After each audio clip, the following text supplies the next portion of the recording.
Does this picture remind you of anything?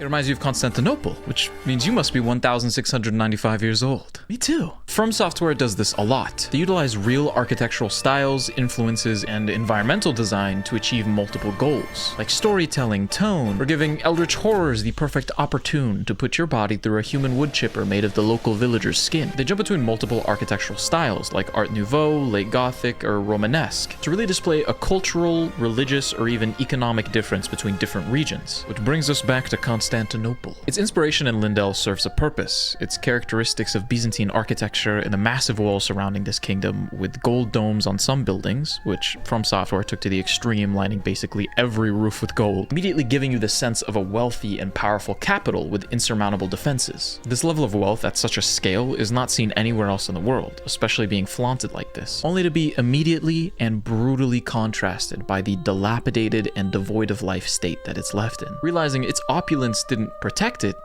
it fossilized it. This massive dead dragon's body turned to stone, left in the center of the city with the wall it shattered on its entry. Overgrown and forgotten interiors, abandoned carriages, and only a few petrified, undying villagers scattered about. The subterranean grounds beneath the city, also inspired by Constantinople's own extensive underground cisterns, used for collecting water, are now used for collecting horrors God did not create, nor does he know about. The silence in what looks to be a bustling kingdom is deafening. It tells you the story of wealth and dominance, to starvation, abandonment, and the fall of an empire in one static scene.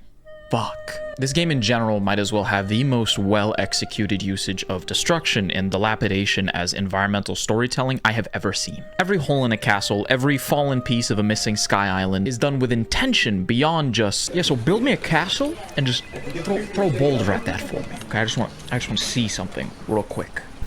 While it definitely executes the extravagant surface layer that you first engage with, it is even better at the subtle part of the design that you engage with most. So you finally get to Stormveil Castle, and you're immediately faced with the scale and sharp edges of this gray mass. Uninviting is an understatement. I'd rather jump into the chasm next door than go inside. But alas, I'm Ryan Leo. I'm stupid, so I go inside.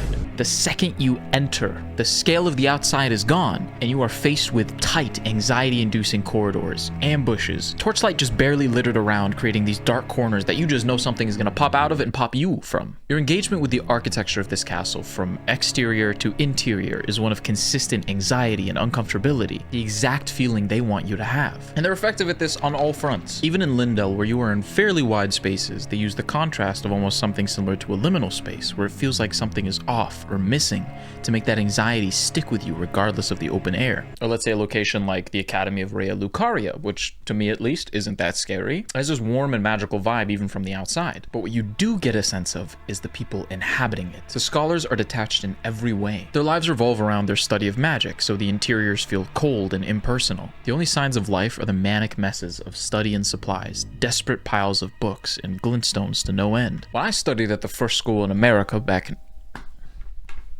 1635, my prime of course, we at least had a chalkboard to write type shit on. Regardless, FromSoft is constantly subtly affecting how you feel when playing. Not just to get you to shit your pants, but also in guiding your exploration. There's something called the prospect refuge theory, which is basically the idea that humans are drawn to things that allows them to observe their surroundings and take refuge. Elden Ring uses this and draws your attention using mostly verticality, massive detailed structures viewed from far away that draw your attention, like how everyone has tried and failed to reach the Erdtree within the first 2 hours of playtime. They use more open and wide spaces to highlight this and guide your line of sight. Open spaces are especially well used here because they're kind of meant to make you feel lost and unsafe. So the second you see a large, interesting structure, a prospect, you head to it and seek refuge. Except it's a FromSoft game, which means it's probably 10 times more dangerous in there than it is out here. But this is the beauty of Elden Ring besides just straightforward visuals. It's so detailed and meticulous that they're confident in you discovering the world at whatever pace or order you want and still getting an amazing experience. It masters the psychological highs and lows of what makes exploration such a satisfying venture,